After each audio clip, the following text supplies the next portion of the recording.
Good afternoon and welcome to my channel, Military History Everywhere. You're probably wondering what we're looking at here. These are two guns that I have. They're made by Cimarron Arms out of Texas. I love Cimarron. In my opinion, they make probably one of the finest reproductions of the 1873 Colt. Both of these are Pieta 10-inch barrel 1873 Peacemakers. Both of them, just to show you that they're clear, no brass or ammo. There you go. Yep, they're clear. Yeah, these are, I guess, known as Buntline specials. I like the Cimarron because they make them in the 10-inch barrel, so it's nothing crazy like 12-inch, 18 inches. I like a long-barreled revolver, but not crazy long. Both of these are very close to the original. These are the black powder frame. If you see the screw there, sorry that the lighting's kind of bad, and you can see the full moon ejector rod. I really like that. It makes for easy ejection of the rounds. They both have the 4 clicks like the traditional Colt, and no transfer bar safety. I don't know, I like original as much as possible. Cimarron, they're based out of Texas. I think I said that.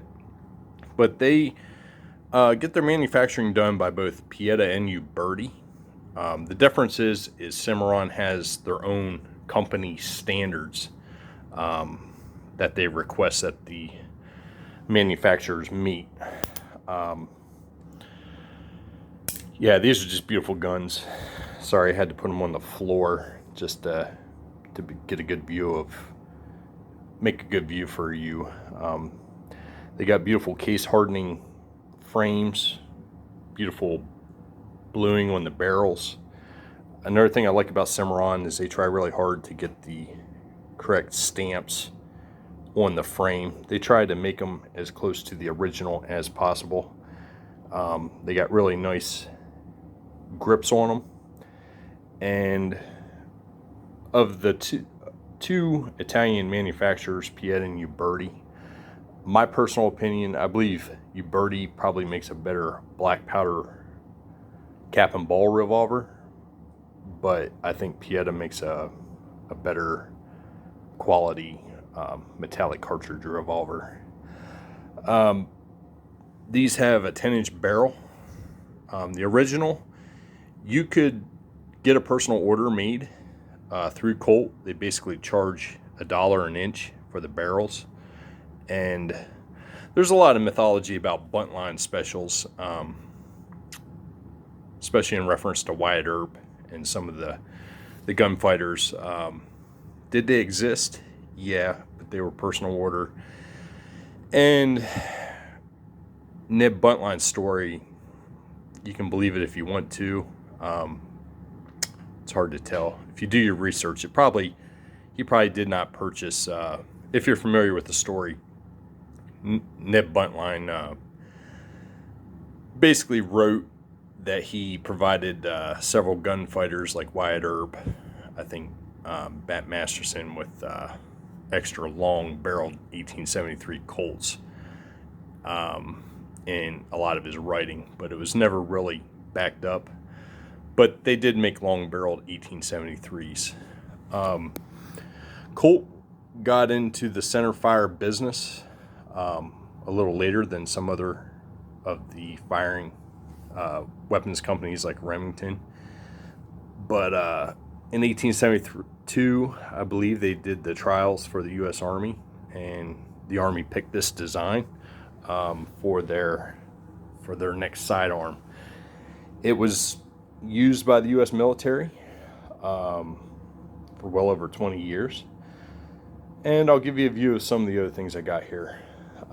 Like I said, the weapons are made by Cimarron, and if you're in the market for an 1873, they make a really, really good product.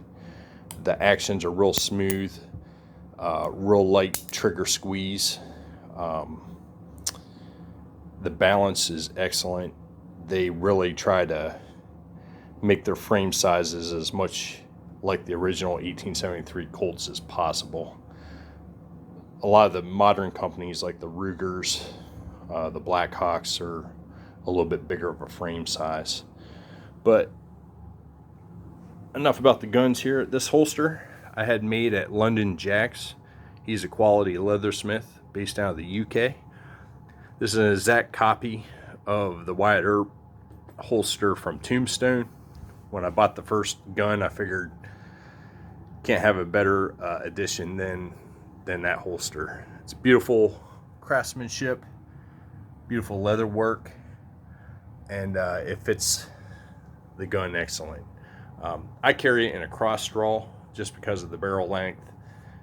You could have a right-sided draw, I guess, but it kind of makes it a little bit more difficult. But I basically carry that holster on the left side. That frees up my rifle arm. I shoot right-sided, and then that makes it for a quicker draw. Another necessary addition in the West was a good knife. This is a Poshland Bowie. Bought this a while ago. Really quality knives. Carbon steel blade. Full frame, full tang frame on it.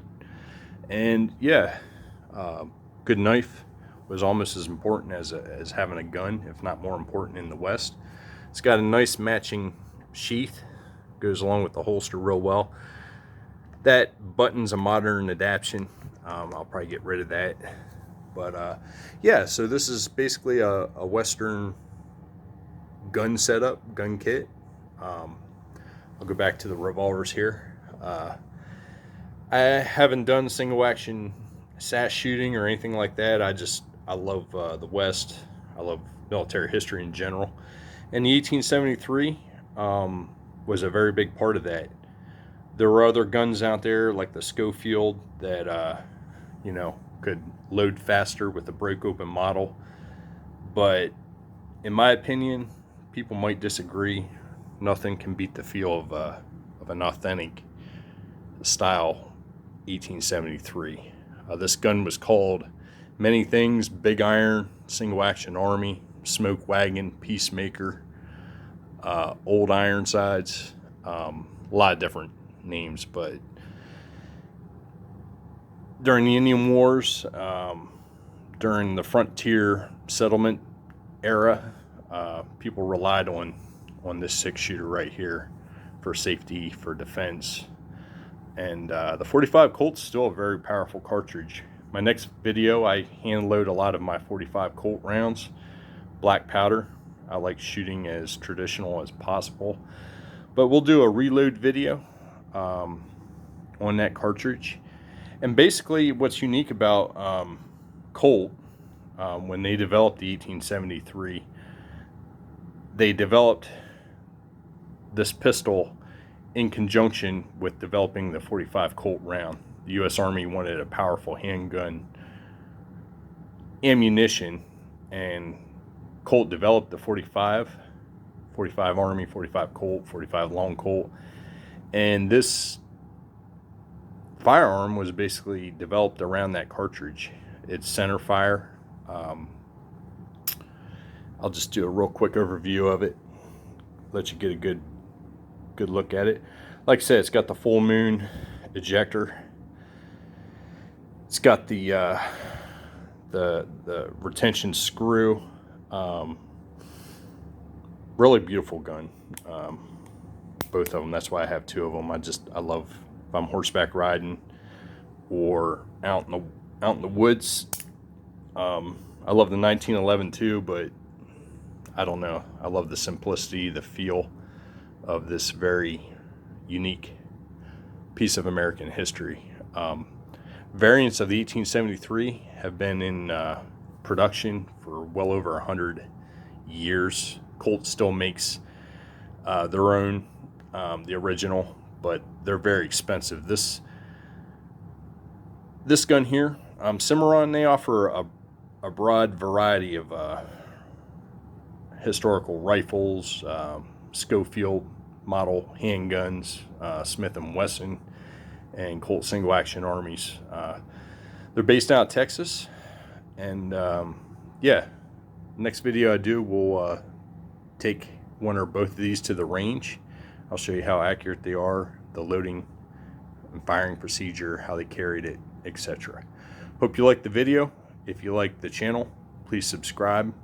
I'm trying to get better at making videos, and I will talk to you then.